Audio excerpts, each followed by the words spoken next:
Hi guys, and welcome back. We are with Ian again to give us a bit more insight into the equipment and the life of a soldier during the Napoleonic Wars.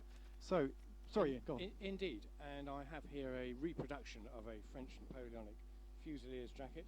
Let me go through the insignia first. Two stripes on the bottom of the arm like this in yellow. These are a bit shiny. Means he's a corporal. This one up here means he's a senior corporal, so he's halfway to being a sergeant, I guess. The epaulets, we mentioned these earlier. These undo on the outside button and are used to retain the shoulder straps. If you're running about, the cartridge box and the sabre will jump up and down, and it would be very easy for them to fall right off and tangle up and get in the way. Very useful. In an earlier period, all these buttons down the side could be undone and turned back to form a sort of double-breasted coat. Would that be for warmth or? It would have been for warmth, and then fashion made the turnbacks larger and larger, and this isn't going to come undone without a fight. I timed once getting dressed in full Napoleonic kit from authentic underclothes, and with all the buttons you have to do on, you need about half an hour. Just to do the buttons up and get everything on. The jacket's fairly easy. The big killer is the black, almost knee-length gaiters, which have 22 tiny leather buttons on each side, and they have to be tight.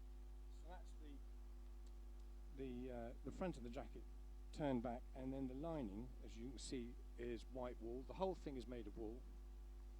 So it's quite heavy as well, and probably it's relatively warm. You have to remember, these guys are not just sleeping not outside during just the day, they're sleeping outside, rain or shine. So that's the jacket from the inside. It's got a separate lining, and sneakily, this Fusilier has put pockets in the tails, which is not authentic. At least it's not official standard issue. We tend to get used to the idea that things are made in a factory and all the colours come out the same. In this period, they didn't have colour standards the way we do now. They would issue the order for a requisite number of jackets to a firm somewhere in France, and they do their best to match it.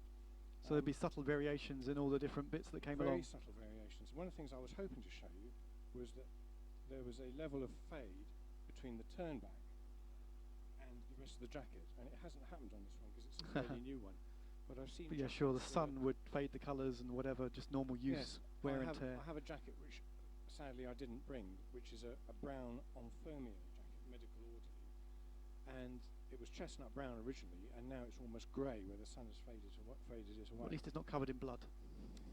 No, I don't know whether it has had real blood on it. The collar, nice stand-up collar. Keeps you warm around the neck, which is what you need if you're living outside, which is basically what you're doing. I'm going to put it on now. So you hold okay.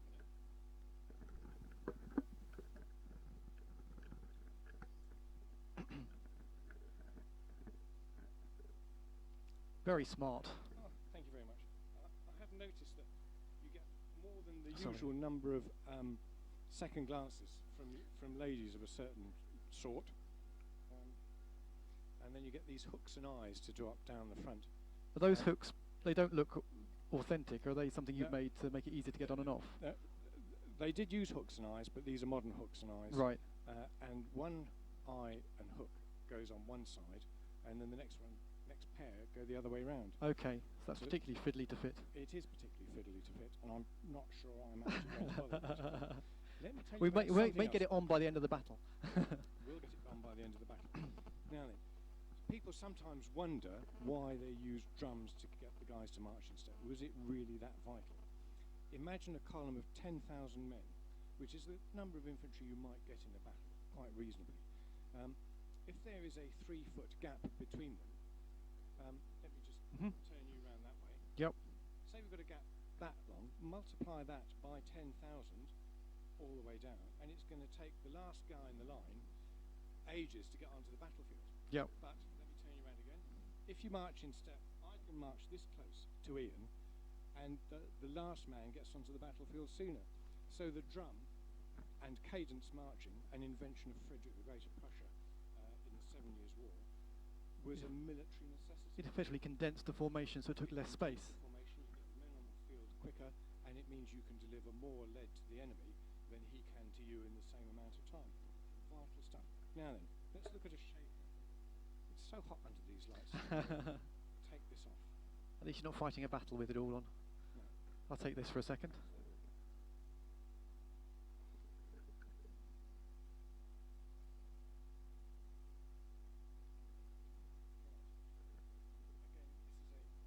Oh, hang on. We haven't got you. Start again. Okay. Again, this is a French infantry shako. We've got a fabric and canvas sides, a leather top, and a leather rim with a peak. It may look like a hat to most people, but actually it's the soldier's safe, because underneath there is the bag, and the bag holds the shako at the right height above the guy's head, and inside the bag is where he keeps his valuables, his knife and fork, or rather than a knife and fork, probably a spoon and fork, because spoon and knife. Forks are a modern invention. And anything else he wanted to keep valuable. The little things he might pick up. If he found a coin, it would go in his hat. If he found something he wanted to keep as a souvenir, it would go in his hat. So one of the things that looting was a part of after the battle, when the guys were a fact of life. Yeah, they would have been looking under people's hats to get their valuables. As much as anywhere else, yes. Yeah. A normal thing is to rip the gold earring out of somebody's ear and check in the teeth. Soldiers couldn't bite the cartridges in half to get the powder out to load the gun if their teeth were bad. So somebody with good teeth dead was a real asset. You could take the teeth out and you could sell those teeth to a dentist. This is not a joke. You could sell those teeth to a dentist. The only source they had of false teeth was either a hardwood, like oak, dry, whittled to size and rammed in. Saliva then swells the wood and keeps it in for a while. Or, better still, you get some dead person's good teeth and put that in instead. It's lovely. It's lovely. It is really I think you're going to tell us a bit more about the kind of medical facilities later on. So let me tell you another wonderful thing. The top of the shako is dished. I don't know whether you can see that on the camera, but that is lower than the rim. Yep.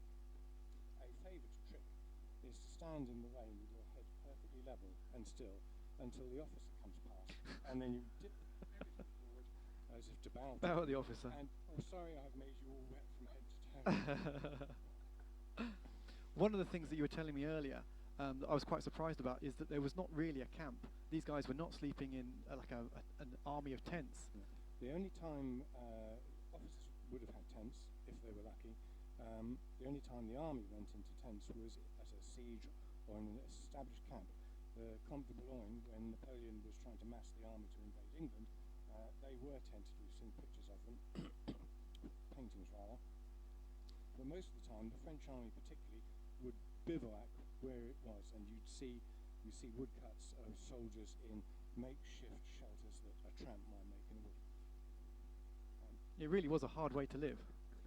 Yes, it was a very hard. Just excuse me a moment. Yep. So we're making Ian talk more than he's used to. The plate on the front, we've got the. Can we zoom in on that? We've got the French eagle. We've got the number cutout, which is the Quatre-Vingt Cinquième, the 85th, which are in Durland's Corps fighting next to the 21st. And then you've got the decoration around the edge. Cockade is typical French. It's red, white, and blue. The British cockade was the Hanoverian cockade, which was black. And the pom-pom, which is green for 1st Company Line Infantry. Sorry. Different companies had different colours. I think the 2nd Company was pale blue and so on down the ranks. The Grenadiers, Sappers and Infirmiers had red pom-poms. So you could distinguish what company somebody was from at a distance. In addition, officers wore a cocked hat. Senior officers wore a cocked hat, and the bigger the plume at the cocked hat, the bigger, the higher the rank of the officer.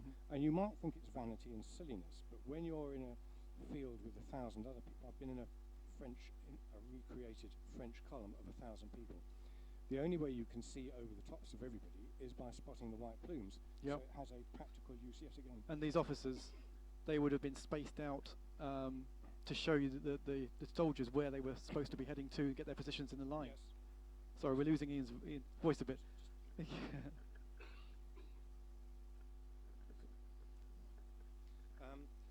Yes, Just keep it a little bit closer. indeed. In fact, this French infantry column was formed on the battlefield of Leipzig about 12, 15 years ago.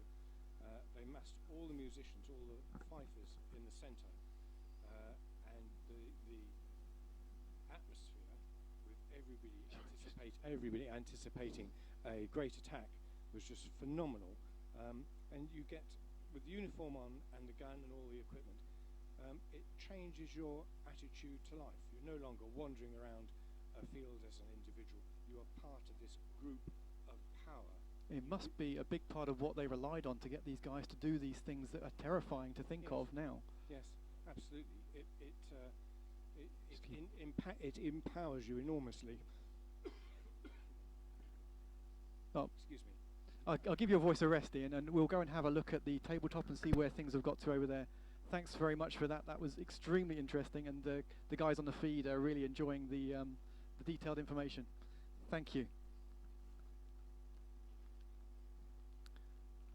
So, Terry, can we borrow you for a moment to give us a quick update of the situation? So Terry's neither Napoleon or Wellington. He is I don't know, are you God?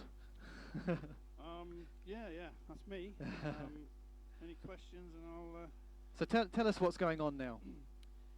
Well, I guess you could say the Allies are performing slightly worse than historical. They actually have lost Hougoumont. They failed. So that's what we're focusing on here at the moment. That's they failed to get their reserves into Hougoumont in time. And although they were forced out, they managed to rally the troops that came out of Hougoumont and are now holding the ridge behind Hougoumont. So I guess not too dangerous. Hougoumont it's a big barrier, but it's not ideal for the French to attack out of Hougoumont. It's almost as much of a problem for them now to advance through as it is for you to move forwards. Yeah, that's true. I mean, the French have got 2 regiments in Hougoumont, struggling to get out, with a line of British Guards behind, supported by Hanoverians. So not too much of a threat to the British line, actually. So it's basically meant both sides, as they did historically, committed a lot of forces to Hougoumont and effectively achieved a stalemate. And to the east of Hougoumont here we have the French are advancing, but they don't seem to be pushing the attack as hard as on the other flank. Yeah, I think that's partly because of the success they had at Hougoumont. It's actually slowed down the main attack on the main front here. It caught them by surprise. Yeah, they were so distracted by what happened that they stood looking at it, admiring their own success for an hour, thinking, well, what's going to happen now? And so they were waiting for the French for their compatriots to push on from Hougoumont, which never happened. And they're moving across. The British still hold Le Haye Saint. Yeah, the French are still skirmishing with the British in Le Haye Saint, so nothing's really happening there. Wouldn't really expect it to at this stage. The main French infantry attack with d'Erlon's corps is going ahead against the ridge further to the east. Just about got to range of shooting at each other. Nothing too much has happened yet. So we're looking from the British point of view here towards the French attack coming up the hill. Yeah, the French have brought up quite a bit of artillery, trying to instill some damage on the British before they get in. But it's quite difficult because of the fact that the British are behind the ridge, and until the French get on top of the ridge, they really can't do too much damage. So the French are still advancing at this stage? Yeah, it's a pretty solid-looking British line, though. And then coming across Papelotte, still not in French hands, or are the French just ignoring it now? Well, the French have been driven out and basically have got a bit bored with attacking it, and so are swinging round to the left of Papelotte in order to support the main attack on the ridge. And then over here, it looks like the Prussians are more Prussians on, still not really threatening the French yet, but yeah, they've sort of come to the French posts. They're struggling to deploy. It's still very early. There's still lots of Prussians to come on, and we'll expect to see that develop quite rapidly over the next hour or so. That's very good. We're just going to check if this digital team are ready to have us back yet. I'll give you a close-up view of some of the figures involved. If I can get the camera looking in the right direction. That's the British, which can actually see the formations here. That's the 92nd Highlanders there. Yeah. And coming up against them, we have the 13th Legier and the 17th Line. Yes, I also noticed the French are sneaking some cuirassiers in. Oh yeah, there's a lot of French heavy cavalry coming through here as well. Which is maybe a little early from the historical performance. Sorry, say again. 8 more minutes. Okay, right, we're going to have to look a bit more in the battlefield. The digital team are not ready for us. Okay, we've got a little bit of gap in our timeline, and Ian is going to get something else for us to look at. We'll put our camera here just to have a look at the line at this end. There are thousands, literally thousands of really, really detailed figures which you probably can't quite appreciate from the webcam, but we'll just try and get a little bit closer to some of these.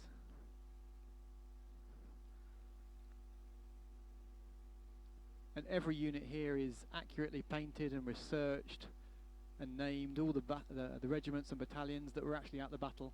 The commanders are all named. Huge amount of research goes into creating something like this, and this is also the kind of research that we do when we're making the game. So Scourge of War Waterloo team would have done all this research, making sure all of the battalions and regiments were historically accurate. So it's a big part of getting the immersion for the player, making sure everything is as accurate as possible. So how do you feel like you're doing compared to schedule, Terry? Are you at the same point in time as Napoleon, or are we falling behind a bit? We're falling behind a little bit with presentations and we keep getting in the way and slowing you down. Food breaks, yeah. Things like that. We're about probably maybe 3/4 of an hour behind, but that we can catch that up quite quickly. Well, I guess as the action starts to unfold, then it takes longer for the turns to resolve. There were always quiet periods in this battle where things went into a bit of a lull and nothing seemed to happen for a while. So during those periods we can quite easily catch up with what's happening, because moving troops from position A to position B is quite quick. It's doing all the combat and actions involved that take the time. So we during the lulls in activity we should be able to catch that up. One of the things I wanted to have a quick look at whilst we're waiting to get things ready is the Field of Glory rule set. So this is the rules that are being used to play the game. For some reason that's giving an interesting reflection. I wonder why that is. Something to do with our web camera. That's not a glossy cover. We're seeing everything in reverse. It's interesting. Anyway, that's the Field of Glory Napoleonic book. It's a hardback book. There's 3 books in the series, and that tells you the mechanics and how to calculate the battles, and the armies that are available, and that's what the guys are using to recreate the tabletop battle, and that's all available from our website. So what we're going to do now is, I think, is Ian ready to show us some more of this very interesting equipment?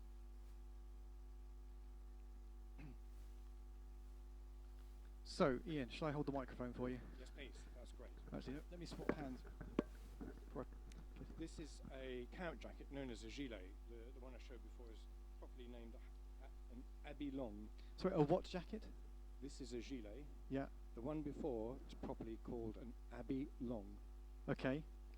And this is obviously not as colourful. This doesn't look like a battle dress type uniform. No, this is what you'd wear around camp or when you're off duty, winter quarters, that kind of thing. So they'd have been carrying this in their backpack? Exactly, yes. And you can see there's a different colour on the collar and epaulets. This is because this is the infirmier, the medical orderlies jacket. Again, insignia, it's the same principle. 2 stripes down here means a corporal. Another yellow one up here means a senior corporal. That would make it my jacket then. Aha. So this is your when you're doing the reenactments. This is your main. Yep. Your specialty. So these buttons do up, but I'm not going to do them up. I'm going to show you something else. Let's show you this. This is a poculum, which is seen in pictures but not often understood. So it's a hat. Excuse me, I'm just going to. Okay. Now, you could quite reasonably think this is ridiculous. It looks like a Soviet cap from World War II of some sort. Well, the big star. This is authentic design. What happens is these come out of there. These buttons undo at the side, like this, and this then folds down over the ears, and this will underneath. Okay. Nice and warm. Yeah. And then when you want to go to sleep, this bit goes down, and you put the lights out. And it's ideal if you're camping. This bag is full of wool, scraps of wool, so it's highly insulated, and you lose most heat from your head. Yeah. Hello. So when you're looking really good, by the way. everything. I know, it's ridiculous. When you've got everything down like this, you're warm, you're comfortable. There's no air getting in because you've got the collar at the back, keeping the back of your neck warm. It's a brilliant camp hat. And is this just the medical camp hat, or is this a general camp hat that they'd all have had? It's brown for medical corps. The Fusiliers would have had blue and but so the on. same design, just a different colour. Same design, just a different colour. The medical corps was not organised in regiments. It was organised like ancient Romans. So you had the basic personnel was not a soldat. He was an infirmier. There were three different branches. There was the pharmacy, which made the medicines, made up the medicines. There was the nursing staff who nursed people once they'd got into a field hospital, and there's the field orderly, which is what this is for. So were any kind of qualifications needed for this, or is it anyone could be a field orderly? Minimum qualifications.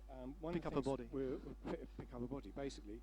Now later this evening, when the battle is just about over, we'll be showing you the stretcher that they would have used. It's a stretcher in 4 parts. There are 2 poles and 2 wooden frames which hold the victim or patient up off the ground. When would the orderly have actually got involved in the battle? Because there's a lot of action happening now. So right from the start, they were running backwards and forwards. One of my heroes from this period is Dominic Larry, who was born in the south of France in the Pyrenees, and devised an ambulance volante, basically a speedy ambulance, a 1 or 2 horse trap with a covered back, which could take 2 or 4 patients straight off the field immediately after they'd been shot. The whole idea was that you would operate as soon as the people had gone into shock. Now, I don't want to go into too much. Yeah, we'll cover this a bit later. We're going to cover this later. What I would like to show you is something else which people will not have seen before. Just bear with me. It's a pair of shoes. It's a pair of shoes. Now, you may think there's nothing funny about these, but which one's the left foot? Is it that one or that one?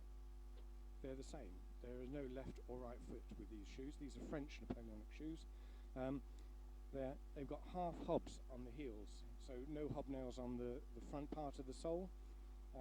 If you put hobs everywhere, hobnails that is, the shoes slide about on cobble and paved stones like you were on ice. It is really difficult to keep your balance. If you have no hobs on, you slide about on the grass. So this is the compromise. A good compromise, yeah. They're made of quite stiff leather, but the rough side is on the outside, so that it's more comfortable and less showy than modern shoes. And it's quite stiff leather. And you can see as a lot of soldiers did, I've cut the edge down to make it fit around my ankle. Yeah. So that would have been quite painful otherwise, digging into your ankle. Contrast this with the stock the British soldiers were made to wear, which went round their neck and was designed to keep their throat up high, or their chin up high, to make them look proud and important, and instead was an actual pain in the posterior. Being leather, these shoes, the hobnails inevitably let the water in, so if you have hobnails on your shoes, they will always rot faster than soles without hobnails on. Not that that makes a difference to anybody. There we are, French Napoleonic shoes, French So, jacket, ju- French hat. Just a quick question about the infirmier. Was it seen as a military necessity? Did the generals see an advantage in it, or it was just something they felt they had to do? Did they actually see an advantage in the recovering personnel to the... The statistics we have now are that the French rate of recovery, wounded back to uniform, was twice that of the rate of other nations, Right. because they adopted a speedy approach as opposed to other nations, and because the aftercare was organised all the way back to France. And so that was an important thing, because these are the experienced guys. Getting them back into uniform, that was a valuable thing. So it wasn't just something. It wasn't a kind of a humanitarian thing. There was a real military reason for why they were doing this. So we can get you shot at sooner. Yeah, great. Lovely. Thanks very much, Ian. That's very interesting again. Now, just checking if the digital team have up to speed. If we can kick them off with the next step in the battle. While we're waiting, we can have another look at the... we just jump over to the battlefield here for a moment. De Elrond's corps has arrived at the top of the ridge, and there is a lot of firing about to go on. Sorry, can I grab the other microphone? Thank you. Okay, just give one minute. So this is the giant volley of the British infantry against de Elrond's corps, attempting to stop them as they come over the ridge. So if the British get enough firepower onto the French here, that could stall the attack or stop it completely? We could stall it completely, in which case a firefight would emerge on the ridge, which would be much to our advantage. If you can't stop them and they get into contact, is that bad news for the British? It could be very bad news, particularly over here where we're a little weaker. I think we will probably hold it here, so it is a bit of a scary moment. The line looks relatively thin here compared to the dense formation of French. We've on had the to other spread side. out, and we've been battered a little bit by some guard horse artillery that have come and supported them. So we are at close range fire. We are good quality British troops generally, so in the rules we need 4s to generate hits, and if I can get 3 hits a time, that would be very comforting for me. So let's see what happens here. We've managed to get rather more than that here, so we're off to a good start there. We'll resolve them later, but that's good news for the British. Let's see if we can stop them here. Simon, is we will come back. Sorry, Wellington. We will come back to you once you've resolved this, and we're just going to jump over to the digital version now. So good luck with your firepower, Very good, and Ian. we'll come back to see what's happening. Thank you very much. Thanks very much. So back over to you, Bart, and Scourge of War Digital. Thank you.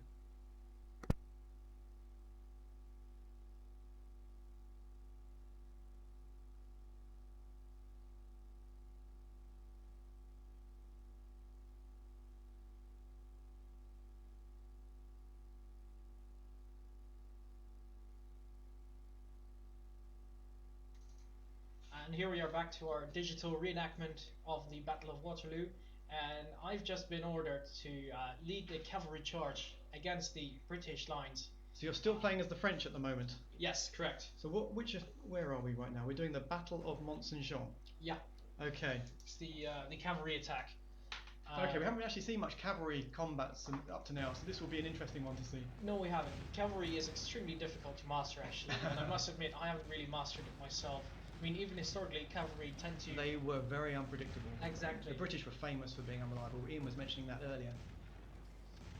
So we're going to have our cavalry start run a bit, and I'm going to briefly show you the current situation, because I'm not sure if you guys are up to doing like that. I don't know.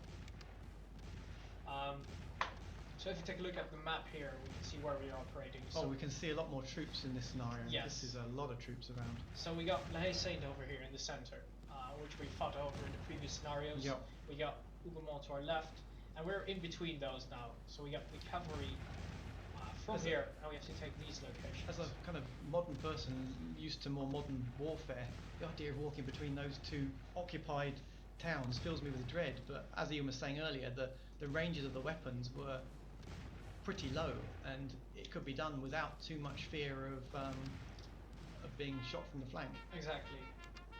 Just makes me feel very uncomfortable. Yes, it does the same to me. So we There must be a psychological effect on the soldiers as well, I imagine, from walking between these two defended areas. Oh, I'm certain of it. So we are to use our cavalry to engage these artillery positions and to take them out. They look unprepared. How can you tell? So if we rush into them and clear them off, capturing them, make them surrender, or just rout them altogether, that should do it for our victory point. So that's where you're trying to get this. This is your target, this objective. Exactly. And we have to do that with the least amount of casualties, of course, on our side. Yeah, we learned that the hard way. Exactly. Otherwise, the next narrow you'll have nobody to play with. Fortunately, some cavalry is already. Pretty close. Oh, they've stopped. Come on, guys, charge into there. So that what the game's showing there is that they've been stunned by the firepower.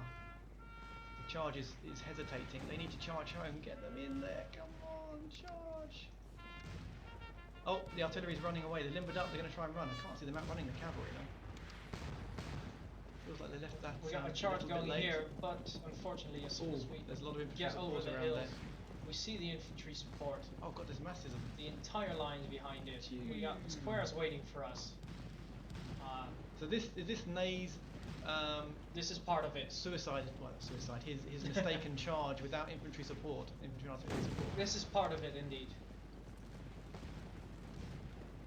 This was famously Napoleon was unwell, and he, during the battle, he had to basically took a rest. He had to go and lie down for a while, and during that time, he gave control to Marshal Ney, and Marshal Ney made some very rash decisions.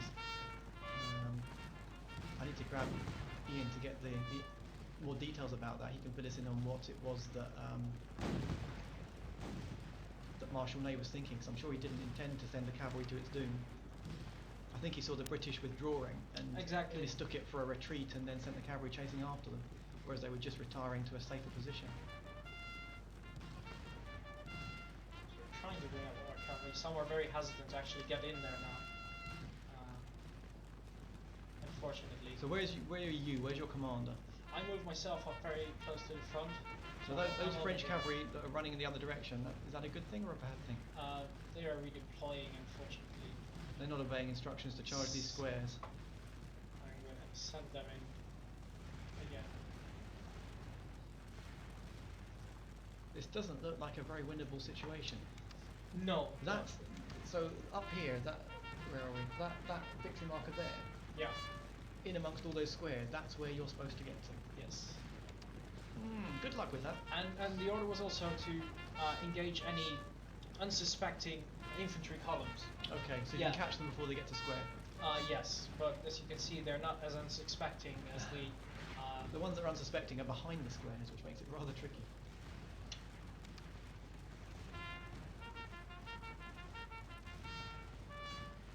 So I'm just putting them in there. Pushing out the artillery is getting pushed out, so it's achieving that effect really. But without any support, there's not a lot you can do to these squares.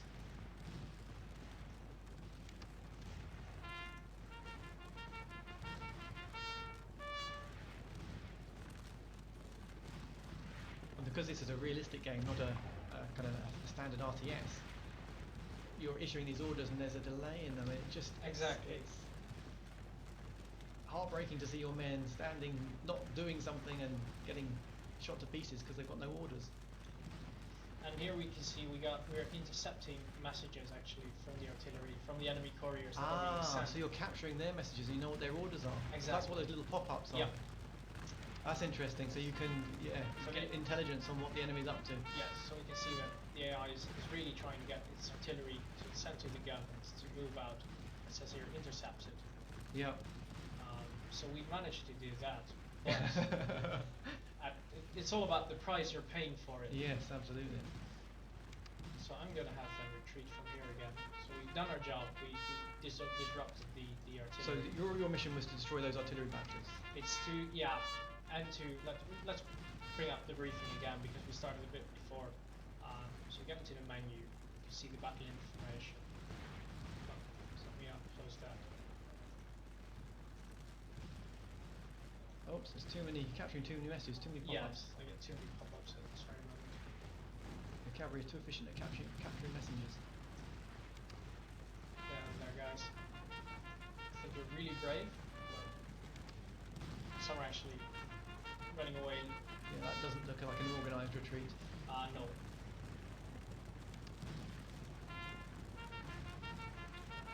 Should reposition myself as well. Did you have any artillery support at all, or it's just No, your cavalry? no Not artillery even half support, no horse cavalry artillery. support, and we see actually British cavalry coming up and letting me. I'm dangerously close to the front lines, by the way. Yes, getting captured.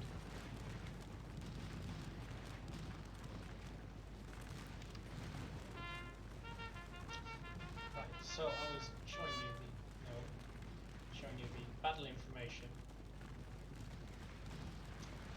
and your division has been called upon without infantry support, like of course. Yeah. Where is your infantry support? Capture 3 battery objectives. So how are you doing? Have you captured? Yeah, two of them. Or we got all 2 of three? them. We got Where's two. the third one? The third one's over here. Right. Uh, Are those artillery batteries destroyed, or are they just temporarily out of action? some of them surrendered, some were destroyed, and some just retreated. So those ones could, in theory, return. Yes, but moving artillery is typically not the speediest thing to do. Okay, some of them retreated over here, so we're going to bring them in again. And at some point, the second wave of the cavalry attack will commence, and that will include a good number of reinforcements from my side. We got friendly cavalry waiting here for the order as well to charge in. Ah, this is under your command as well, or not? No, it's not. Because there's a lot more cavalry there. I was ordered to lead the But first. more cavalry isn't really going to achieve anything. Yeah, there are very few occasions of a cavalry breaking a prepared square. Yeah. No, they need support. Combined arms was the way of Napoleonic warfare. Definitely, cavalry can be extremely powerful. Matt demonstrated it briefly when he had to cooperate with the cavalry at Waterloo. He forced, with his infantry, forced the enemy into a line, and then have the cavalry charge in. That's devastating. If you have just cavalry, the solution for the infantry is so simple: form a square, Yeah. and you'll be somewhat safe. Also, if you don't have infantry, at least having artillery close by can help a great deal, because being in a square is not at all ideal when under fire from artillery position. So actually, enough to, again, forcing them to unlimber, or to limber. So if there's anyone just joining us now, just to bring you up to speed, today we are doing a refight of the Battle of Waterloo. We started at 10:30 this morning. We've been going for 5 hours now, for just under 5 hours. There's a lot happened. We're refighting it using the Scourge of War Waterloo game, which released last week. It's available from our website, slitherine.com or matrixgames.com. And we're also doing a refight of the battle in miniature, which you can see the miniatures refight in the top right of your screen. They've slightly behind pace, because we keep interrupting them and asking for updates about the battle. And we're just about on track with time with the Scourge of War digital. So Scourge of War Waterloo reenactment. Earlier today, the French assaulted Hougoumont and had some good success there. Then that was the Allied right flank. Then the Allied left flank, the French assaulted that and captured Papelotte. And that was all looking very healthy, and the French were looking really at the advantage. But then things started to go a bit wrong. The Ailerons launched the main assault against the British line, against the ridge, and although he did get slightly further than Aileron did in reality, he didn't push far enough back, and it was pretty much a draw, that scenario. And from that point on, things started to turn against the French, because the number of casualties that the Aileron suffered getting to his position on the ridge was absolutely enormous. He didn't have enough men to hold the position afterwards. He did capture La Haye Sainte temporarily, but then lost it, and the British then started pushing forwards through it, and he just didn't have the troops left to hold them up. So the Aileron's attack has been pretty disastrous, and now we are looking at Mont Saint-Jean, Battle of Mont St. John.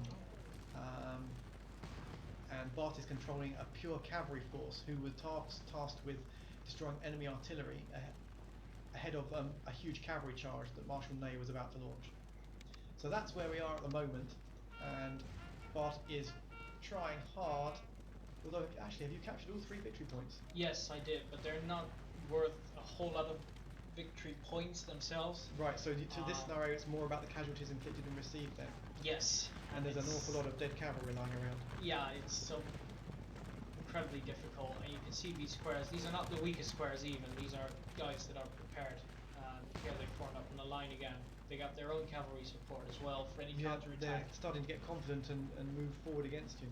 There's That might, an awful lot of British troops around here. to my advantage, here we just lost a brief encounter with the British cavalry, and our troops actually surrendered as a result. How do you see the actual current victory point display? You don't during the battle. Okay, so you find out at the end how well you did. Yeah. Yeah. And you can get a full casualty report as well about how many losses you had. Yeah, if I select myself using the go to me button, I can see that so far I've suffered about over 500 casualties. Out of how many men? About half my force. Oof.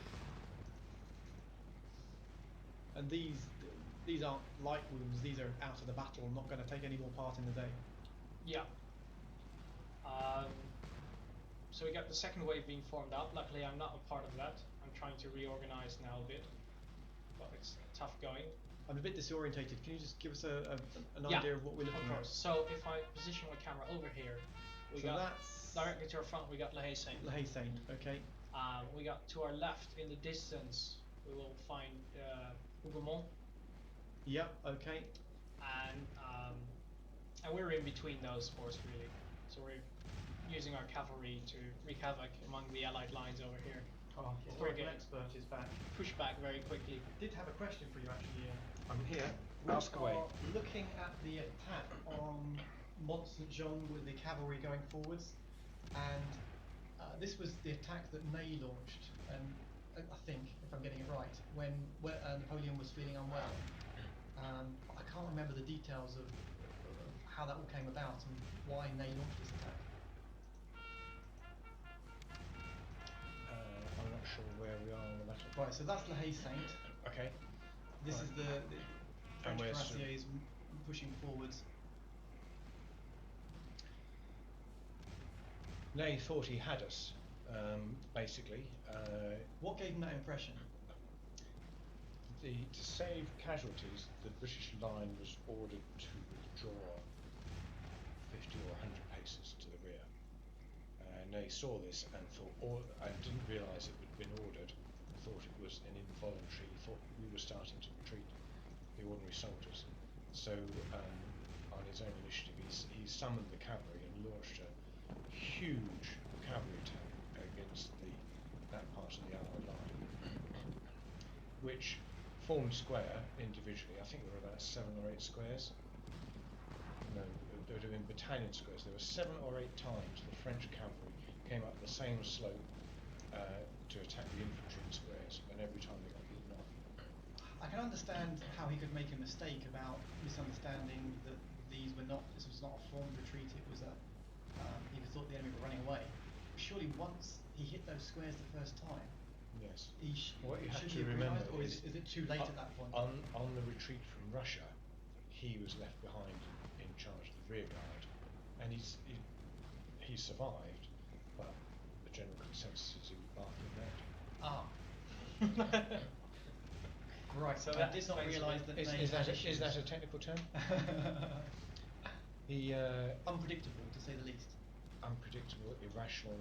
So how come Napoleon didn't see this and left him in control of such an important part of the army? I think it reflects not just on the relationship between Napoleon and Ney, but between Napoleon and all the other people he could have chosen to do that job. And there was nobody. Ney's reputation was bravest of the brave. He would launch himself in anywhere, and the men followed him. and that is an ability you have to value if you're a commander-in-chief. It's just really awful when he's going in the wrong place, which he was on this time. Was Napoleon said something about lucky generals? Is it Ney that he named as his lucky general? I think the phrase was he would rather have a lucky general than a good general. Well, I think some variant on English and in French. I don't think it was specifically about Ney, but it was certainly aimed at a French general.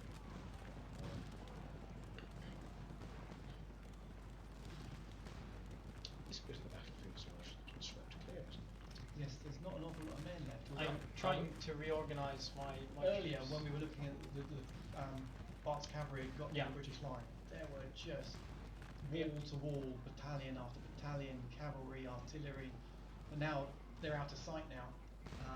So it looks like it's quite sparse. If we see the map, I turned on the option that you see all the units on the map, regardless of whether or not they're in line inside. Yeah, we went and we got close enough to basically see pretty much all of that, and it was an intimidating number of men. So are the French generally in retreat? I am. I launched the first wave basically, and I got pushed back, and I've been trying to reorganize my cavalry ever since. But it's cavalry, so it's not the easiest to manage and control. Some of my cavalry has actually surrendered over here, being chased out from this position. Where's your total numbers of cavalry? Is that the number that's displayed at the bottom there? For me, that would be 200. It says at the moment. That's left. So you've lost 2/3 of your starting force, if not more. It goes to say I'm more of an infantry commander, I think. Oh dear. we got allied cavalry running in now, but as soon as the cavalry is inside again, the infantry will deploy in squares, and it's the AI doing that. And if you're facing cavalry, your AI will generally also, your own troops will also Unless you're fall. telling them to do something stupid, the AI will just put them into square. Exactly. So here another cavalry group surrenders, and more melee goes on between the British and the French cavalry. So as soon as I was pushed back from the hill, or my initial attack, the British sent in their cavalry actually to chase me out.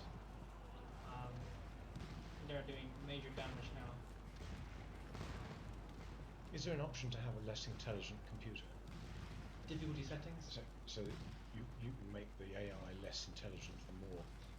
Difficulty settings don't generally play with the AI settings. They tend to, well, they can do sometimes, but they often play with the size of the force to make it easier or harder in that kind of way.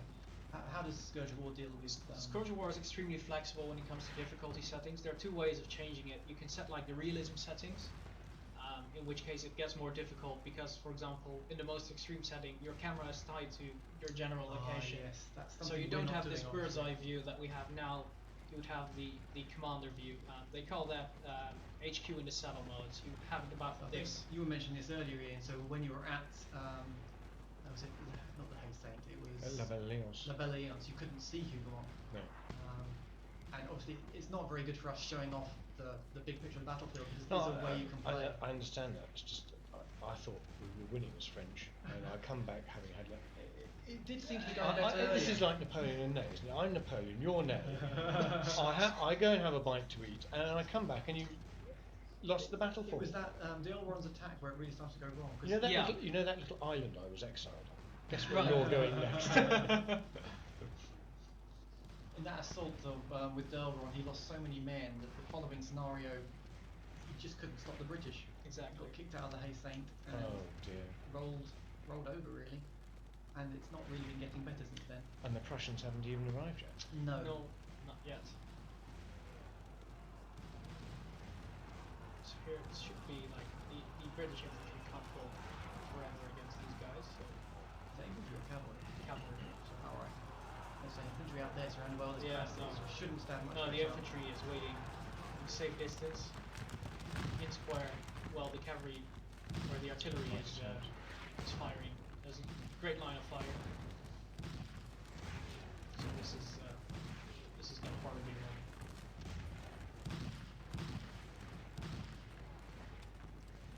So how are we on our timeline? It is now 3:30. coming to the end of this scenario. Yep. And then we're going to jump back to the tabletop to get an update from them. Although after this scenario part, we'd like to talk a little bit about some of the other features of the game, the multiplayer mode or anything like that. Right. Just to give a little bit of an overview of the other ways you can play. So like you were talking here about the general mode. Sure. So for people that aren't maybe familiar with the game, just giving them a bit of an introduction to what it's about. Yep. No problem. We see more cavalry running off. So the problem with cavalry is once they are engaged, it's extremely difficult to have them disengage. And so having them reorganize after such a horrible charge is very difficult. You're coming back now. Wouldn't worry, you haven't got any left. Very No one few. left to organise. Very few, but there's some British cavalry here I might be able to chase off. Rally is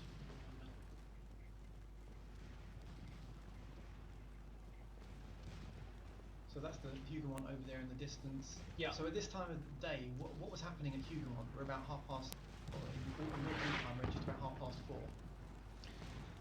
I think it was in the process of being burnt out. Did If it Huguemont wasn't- change hands, or was that No. was it the Hay Saint that changed hands a number of times? Was it? The Hay Saint changed hands after the garrison ran out of ammunition. I think Right. they were Hanoverians or King's German Legion, and they fought until they had nothing else to fight with. And you can't ask men to do more than that. Doesn't sound unreasonable. So did they surrender then? No, they abandoned it and went to the rear. And I think the riflemen and the sandmen held on for a while longer.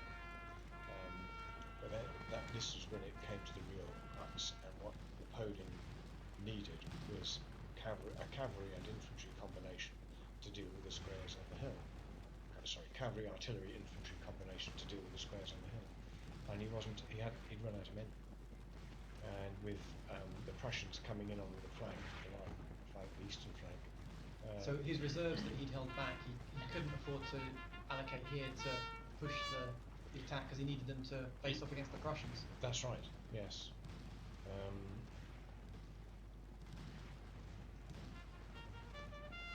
So I'm not sure this can be a French victory with so few Frenchmen left alive at the end of this. Probably not. You did achieve the objectives you were set, but it's, I think one of those Pyrrhic victories. Exactly.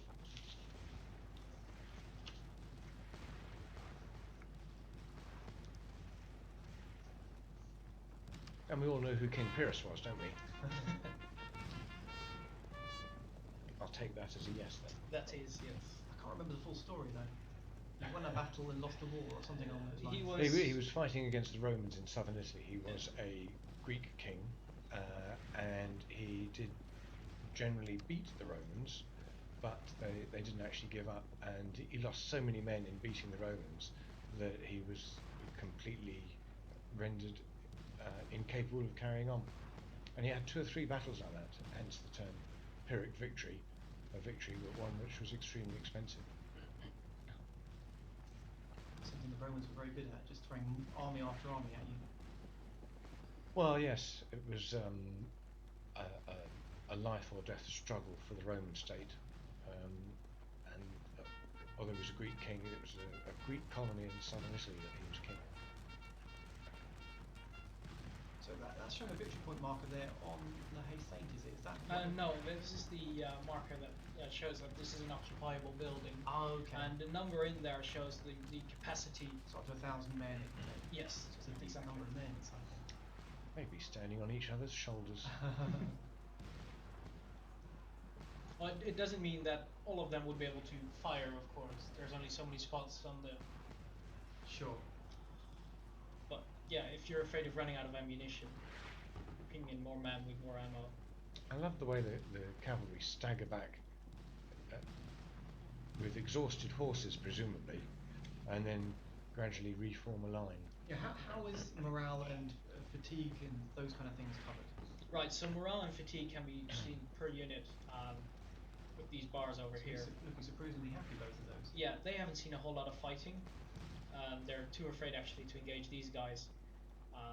a while ago I thought there would be a fight between them, but they ran off closer to their own artillery, in which case I'm again hesitant to send them forward.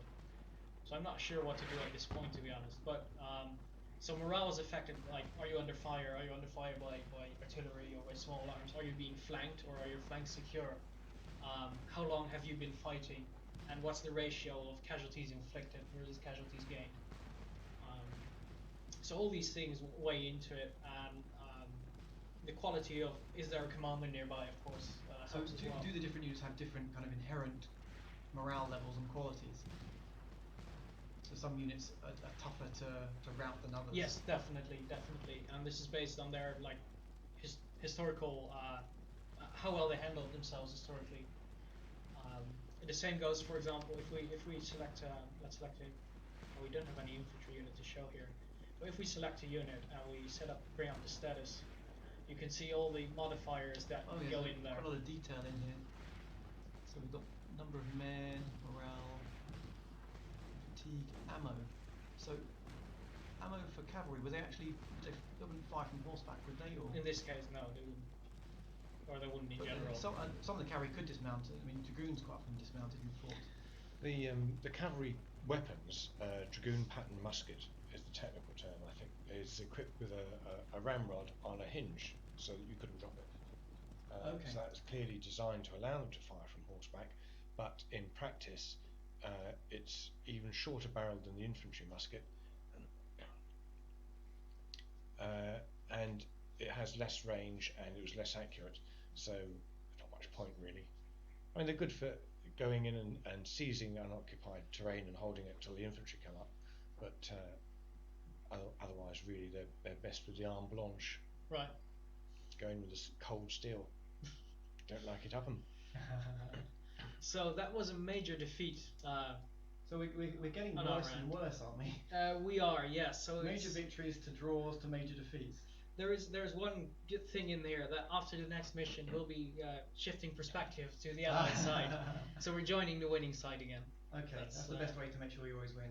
So, Bart, can you show us a little bit about the rest of the game, the general Right. mechanics in game to someone Exactly. who doesn't know Scourge of War? So from the main menu, if we hit the single player, we can see the different modes available to the player. What we've been playing for now are the Waterloo battles, and these are the 20 scenarios that come with the game, 10 from the French side and 10 from the Allied side, and a couple of the Allied are the Prussian coming in as well, and they're we can browse through them here. They're set by the different time they were taking place in, and the command level you get. So you get brigade, division, corps, or army in the biggest one.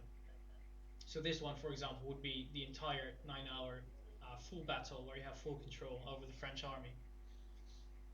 So you can do the whole battle in once if you want to do that. We're not doing that here. We're focusing on specific battles, but it's definitely possible to do that with this game if you want that full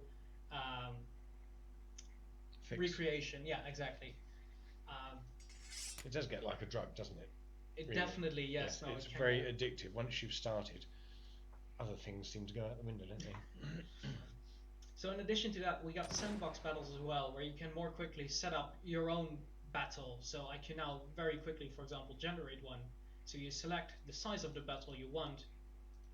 You select the type of battle, let's say line of sight battle. So units just moved into each other's line of sight and the battle commences.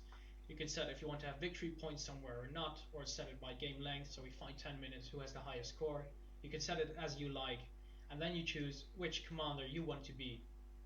You can play as Napoleon or one of his subordinates, and you can do the same for the Allied side. So you select that, and you just click launch, and a battle is generated with the map you want, the type of battle you want. And this is, of course, this is not a historical battle. This is not a historical setup. This is randomly generated. For a bit of practice, I suppose it can work very well. And if you're have played the other scenarios over and over again already, a fresh challenge is always nice to have. So now you have quickly a battle generated, units standing up, and it will be soon when you get your initial orders to tell you what to do and how to do it. Or of course, if you want to be the top dog or the top commander, you are the one giving out the orders of how to proceed. So it's very flexible. So in this case, I'm here, Philip von Cardel, and we have a small infantry unit. Well, we might as well be Blücher here and control everything, and every step in between. So you get your orders in and you march. Again, this is a very quickly generated sandbox mode. It's extremely flexible. You can generate dozens of different scenarios with this mode, and at every level of command you would want to have it. There are also a couple of extra maps, so if you've played the Waterloo map, if you don't want to fight again on Hougoumont or La Haye Sainte, there are a couple of other maps as well that will provide a fresh challenge. So other than the sandbox mode, there's also a sandbox campaign, and this is basically a strategic layer showcasing or allowing you to move your armies on a bigger map. Let me show you very quickly how this would look. So you set a campaign, you set who you want to play. So let's play as the French, and you're gonna be Napoleon, starting in, where would you start? Let's say we come from Antwerp. Again, this is not a historical campaign because you can mess up history altogether if you want. And then we got a map of the area with the different places. So we got Waterloo there. We got like Mont Saint Jean here. We also got Quatre Bras and Wavre, of course, where also the battle was done in the days leading up. And you have to take control of several strategic locations. And you have to do that by sending your army, and where did we told us your army to go from Antwerp. And you can split them up, detach, attach battalions, and you can move them up from place to place. And this is happening in real time as soon as I kick off the battle, or the strategic layer. Now the enemy will be doing the same. So there's an allied army starting somewhere, and they're going to spread their troops around across this map, taking several victory locations. And once, of course, two armies meet, one of these battles is generated, like we previously saw, and you jump in and take command. And with the troops that you've designated to that part of the army. Yes. So you'll be sending out lighter cavalry units to scout ahead where the enemy might be before you commit your entire force, in fear of getting outflanked or outpositioned. Yes. So that also brings a lot of... It's a very interesting challenge, actually, isn't it? It is, definitely, it is. It's a great way of having like these sandbox skirmishers we saw a second ago, but still have this context of being a part of a campaign attached to them. So it's not just about winning, it's about winning with keeping your army intact, because you have to move out again. So that adds a lot of replayability, and again, I can completely so at the moment I'm moving my entire army as one, which is not what Napoleon typically would have done. No. Because he moved them in different corps, right? Yes, his preference was for 5 separate corps, and they would march, as you say, separately. One corps would find the enemy. The first corps that would find the enemy would try and stand and fight, and then the other corps would creep in around it. So the typical organisation of other armies was 4 separate entities: the left flank, the centre, the right flank, and a reserve. By having 5 corps in Napoleon's armies, he was able to pin each of those and then deliver a killing blow with a large number of men where opportunity and weakness presented itself. Right, so we detached half of our army, more or less, and we're going to send them to Brussels. We can send the other part of the army somewhere else. And what's also part of this is, if you want to, basically in order to get points from these victory locations, you have to leave a garrison in that area. So it also shows that if you push up further up the map, you lose troops because you have them garrisoned. The smaller the army gets, yes. Exactly.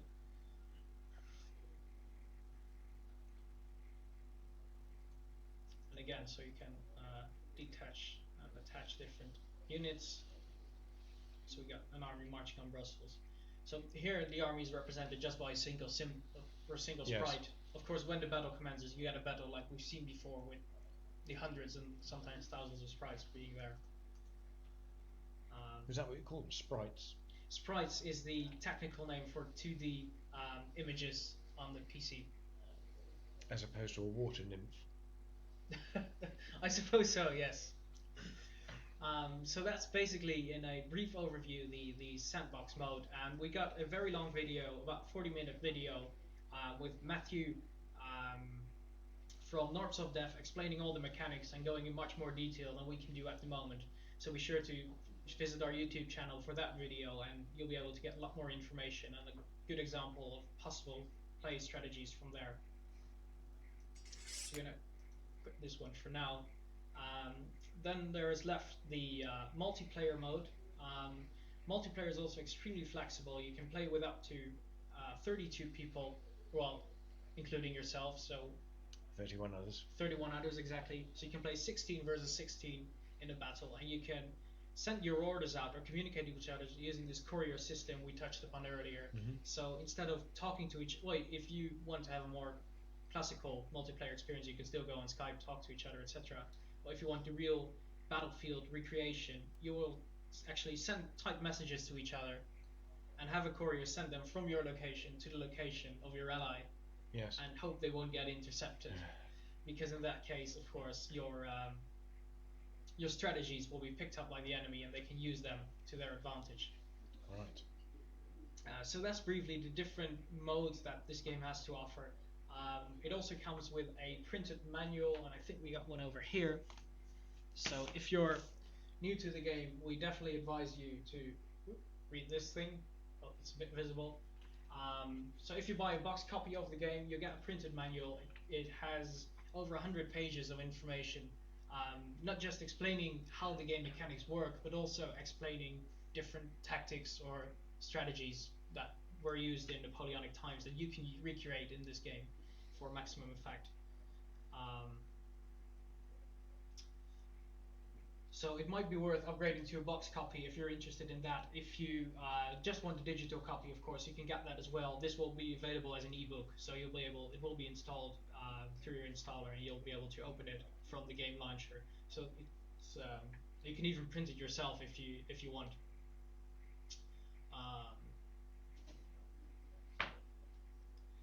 Let's have a quick look at the battles then. We're still going to fight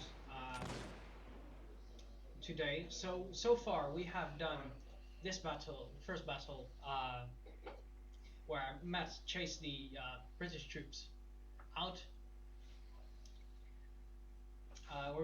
Matt chased the British troops out of the little forest in front of Hougoumont and launched his first, not completely successful, but not really determined attack. Well, I had a major victory, but I wasn't able to actually capture the chateau itself. Right. Just pushed them through, and they were vacating it, but I didn't have time to kind of push forward into it. So. But overall, it was a victory nonetheless. Exactly, because your main objective was clearing them from the forest. Yeah. Then we went on to Papelotte on the right, and you can also see on this map over here the flag lighting up where it is taking place relatively, relative to the battle, where Matt actually gained full control of the. Yeah, that was very successful actually. So the French were doing very well earlier today. Perhaps we should stop there then. Perhaps we should. Yeah, can we borrow you for a moment? Excuse me. And after we went back to Hougoumont for another major attack on the Allied left, and we actually didn't take the chateau, but we went all the way around the chateau, and this also shows like the freedom you get in choosing your own strategies. Yep. Went all the way around and threatened their entire line completely. So again, all the missions we played here. We did Count d'Armand's attack. Yep. In the center, so the entire infantry pushing up here on Montchangeat on the sunken lane, and Well, you're faced with cannons on the top, but then cavalry behind it, which Napoleon wasn't expecting. Exactly.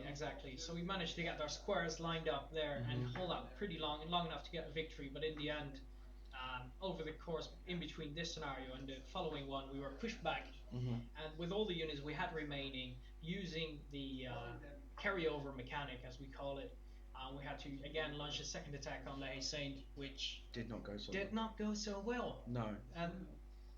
So really, after the indecisive fight of Count d'Erlon's attack, we suffered badly, and the tide was really turning in favor of the Allies, and especially now that we're later in the day, the Prussians are coming up as well.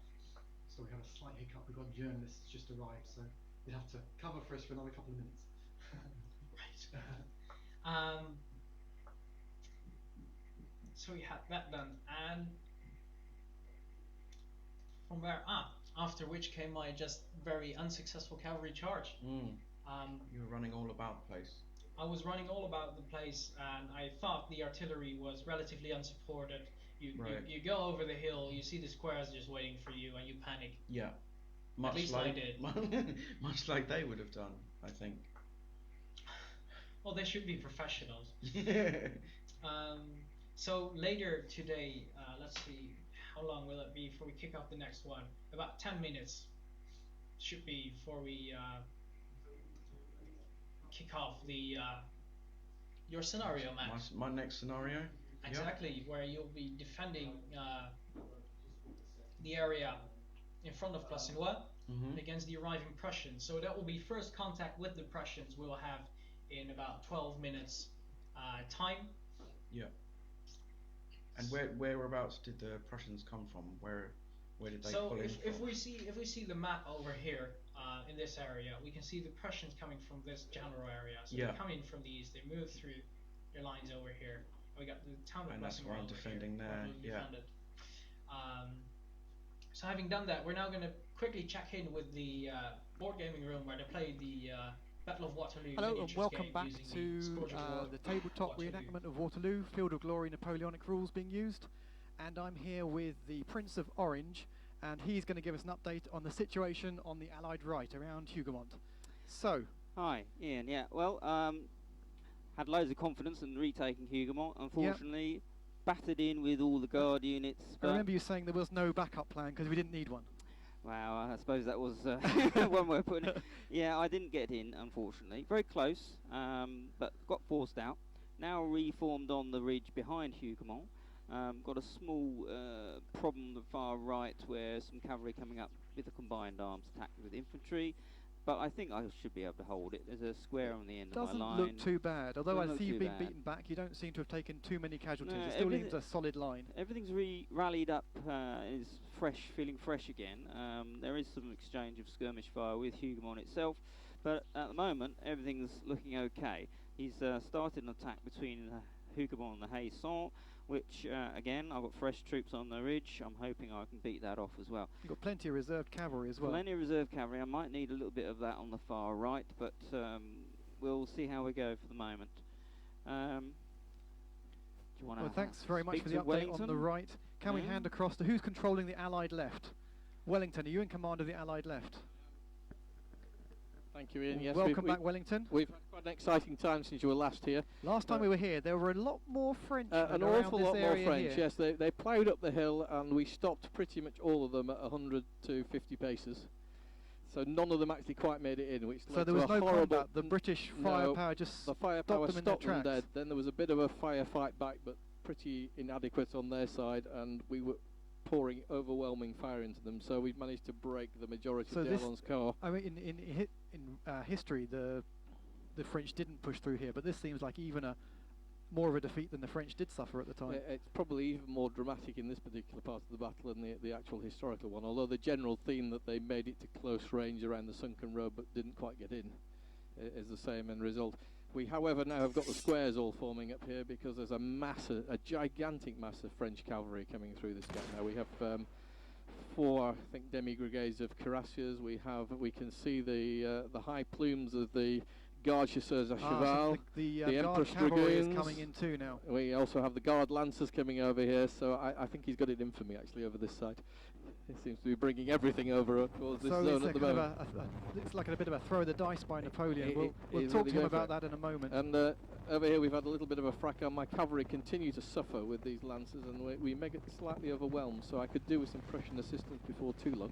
So yeah, the cavalry, you're losing the cavalry fight on the flank, but the Prussians are arriving in numbers now. They are. They're having a little trouble deploying out, I think. I'll have to talk to Blucher, but there's a bit of a struggle getting out of march column through these woods It's a in the bit actual tight, battle. actually. There's a stream and some woods, so Yes. it's not ideal terrain to It deploy out It of. takes a while. It looks good, but it takes a while for him to get in a position where he can truly help, and that indeed was what happened in the real battle, And working our way through little the Prussians alleys. seem to be leading with cavalry, and the French have got, infantry, They are. and the French have got cavalry opposing them, so it's hard for the They the are. Prussians to push the French back when It there's is, it cavalry is. opposing them. And there's already been a French cavalry charge to force them into square to slow them down, so they're buying time well at the Yep. moment, the French. Okay, so the main battle's looking quite good, but the Prussians do not seem to be making that much headway so far. Let's have a talk to Blucher. So Blucher, it seems like the French are stalling you a little bit over here. Yes, we've been slowed by a light cavalry attack. We beat that off. Have you got any cavalry reserves to bring up Not- to take them on? Not yet. They're not not on the field yet. So we can now advance again. Unfortunately, there's another large unit of light cavalry to our left that will again slow us up. So how long do you think realistically before you can start to apply some pressure to the French right? We're going to be at least another hour before we can get anywhere near pushing on to the French right. Right. So it really does mean that the British line has to hold, because I don't think you're going to get there in time to stop this main attack going in. We won't be. They're going to have to hold. Oh, it's still all in the balance then. Thank you very much, Blucher. Now can we have a quick talk with Jerome? Hello, Jerome, back over at Hougoumont, but from the French side this time. Oh, I've got the camera pointing in the wrong direction. There we go, we have a cameraman. So, Jerome, it looks pretty good from this side. I mean, this seems to be one of the areas where the French are doing really well. We're doing well. Maybe you should have been in charge of the whole army. No, it's taken some time to develop out of Hougoumont. A well-timed British attack held us up a little bit, but we're getting ready to push now. Yep, and I can see forming squares, so starting to threaten the British. That's it, yeah. So, and well, sorry, Terry, I'm kind of confused. I'm not sure who you are. You seem to be French now. Yeah, I've been sort of seconded to the French team because of lack of numbers. So I'm helping out with some of the French have got an awful lot of troops to reserve move. movement. Yeah, the French are, as I say, they've taken Hougoumont, which is fine, finding it difficult to press on from there. The D'Erlon's attack on the right has failed miserably, but we're trying to compensate for that by We'll a humiliate massed- Napoleon about yeah. that in a moment. Yeah, a massed cavalry attack in its place. On the left of Le Saint, there's still the rest of Raoul's corps to go in, backed up by the Cuirassiers. So we've got high hopes for that. So and we're holding up the Prussians up on the right That flank does seem quite to be well. one of the best things happening. So, So Napoleon, can we have a word? So, did you led the attack for Elrond's corps up the hill? Did you? Yes, unfortunately, the same result as in history. We've regrouped, we brought fresh reserves in, so Still got high hopes for the attack. Absolutely. And we still have, obviously, the old guard is still sitting here, unallocated. Have you got a plan for them yet? Yep, they're going in again. Going to throw them in? Everybody's going in this time. Right, Nobody's okay. going to be spared for this one. So this is it. This could be the final roll of the dice for Napoleon. Absolutely, just like on the day. Well, thank you very much, guys. Next, we have Ian Dickey is going to give us a little bit more background information. So, Ian, if you could come over here. So Ian, you said you were going to give us a little bit of information about the situation leading up to the revolution. Well, yes. I think in the original film, the great big film about Waterloo, there's this one soldier who runs out of a square yelling "Why?" Let's see if we can answer that question. The 18th century, which is 100 years before Waterloo, had been a series of ding-dong wars between Britain and France, various allies on different sides. It starts at the very beginning when the Spanish king dies and he left no clear air. The two candidates were a Bourbon, supported by France, and a Habsburg, supported by Austria and Britain. Now, we, in the previous 100 years, fought Spain over and over again, and we clearly were aware of France's power. So we didn't want a Bourbon king on the throne of Spain, which would have united France and Spain together as one entity. So we supported the Habsburg king. Now, we lost that war. We sent our best general, Marlborough, to the north, and he was very successful. But the heart of the war, the seat of the war, was in Spain, and we lost in Spain. So we lost that one. The next big one comes as the 7 Years' War, which was really the war that we made our greatest global success in. We turned ourselves from a modest country with modest ambitions into a worldwide power in the 7 Years' War. With And when was the 7 Years' War? 1756-63. We threw the French out of North America, and we threw the French out of India, and effectively we had control of those two huge entities, perhaps not in total, but we were in control of huge chunks of them. And the British Navy was really becoming the major power in the world. The British Navy was in tip-top condition and good fighting metal. And we fought the French to a standstill during that war. We also fought the Spanish and the Dutch as well, but that came in later. And so the next war is the American War of Independence, or the American Revolution as we call it. Now, you'd think that was just between us and the Americans, but in actual fact, the Americans were losing.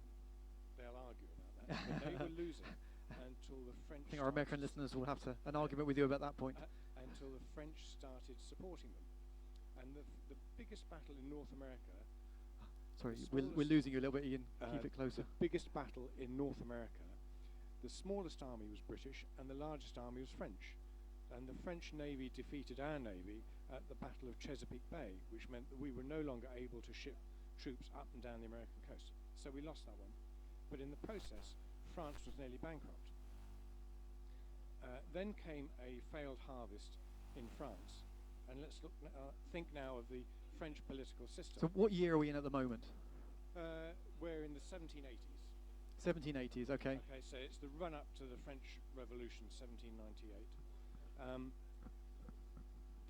You've got the king at the top, you've got the aristocrats, you've got the church, and everybody else. The king obviously didn't pay taxes for himself. The aristocrats didn't pay taxes because, well, they were aristocrats. And the church didn't pay taxes, but it did gather taxes. It took its tithe off the peasants. And there was no one else with any money. Everybody was living off the backs of the peasants.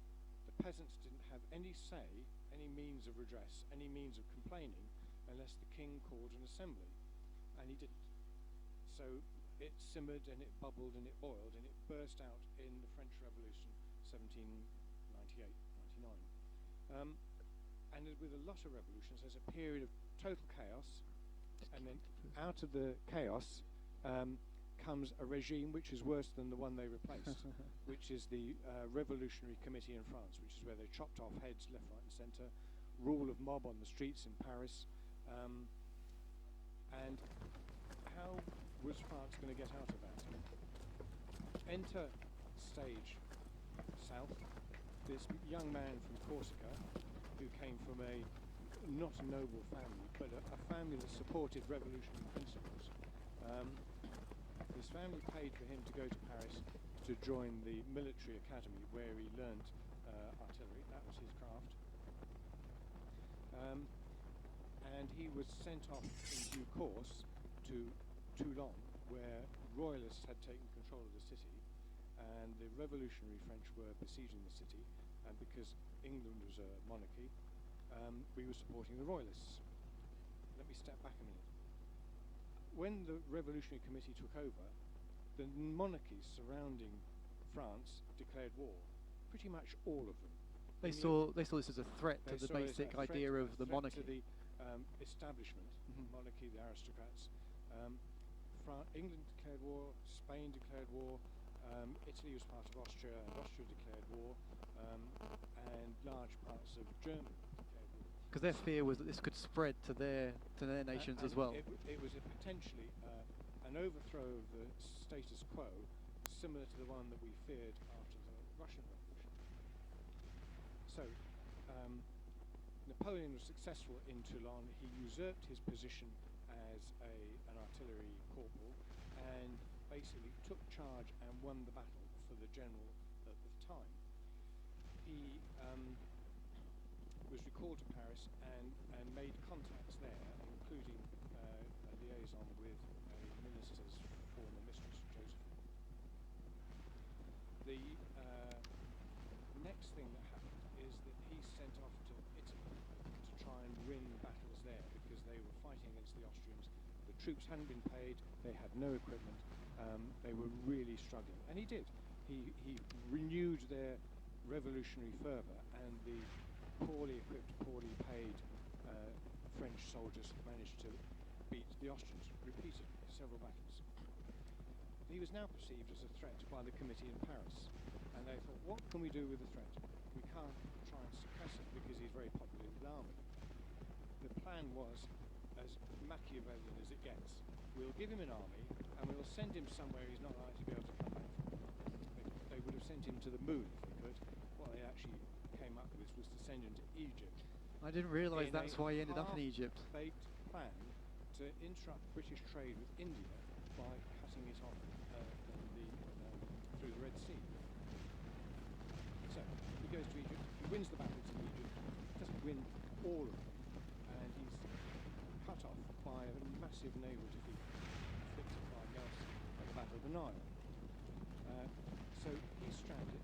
The British raised troops in India and in Europe to cut the French army off from both ends. The army from India lands under a general called Baird and marches up, making allies with the local Arabs. And another army comes down and lands at Alexandria again, forces its way ashore, and the ever-dwindling French force in Cairo is caught between a rock and a hard place. Doesn't sound like a good situation for Napoleon at this time. Eventually they surrender, and before they surrender, crucially, Napoleon escapes, leaves the army behind, escapes with a small bodyguard, goes back to France and executes a coup d'etat against the French revolutionary government and declares himself consul. Consul is not monarchy, it's not democracy either, but it's somewhere in between. So he's now got power, and he extends the power and declares himself emperor, crowns himself, puts the crown on his own head, and the rest, as they say, is history. That's how we get to That's how we get here, yeah. That's really interesting. There's a lot of stuff there I didn't know about, especially why he was ended up in Egypt. I know about it because the main reason I know about that is the Mamelukes that ended up serving with him later on. He was so impressed by these fierce warriors on horseback that he decided he would have some as his personal. And there are actually even some at the Battle of Waterloo, I think, aren't there? There are, yes. Yeah, I think there's one stand of them somewhere on the battlefield if we can find them. I'm not sure that they are the original Arab Mamelukes, more Frenchmen dressed up as in the uniforms. We're just going to check on the digital team now to see if they're ready to have us back. Whilst we're waiting, we'll have a little look at the latest situation on the battlefield. If the Mamelukes are going to be anywhere, they should be next to... It would be the guards somewhere, wouldn't they? La Belle Alliance, where Napoleon is, because they're his personal guard. Terry, point out the Mamelukes on the table for us. We're just having a story about Mamelukes. Yep. I see them. Welcome back. Can you see them? Thanks for joining us. Really, just once. There we go. There's the Mamelukes that came back from Egypt. I think the digital team's ready to take us back, so we'll be passing you back over to Scourge of War Digital.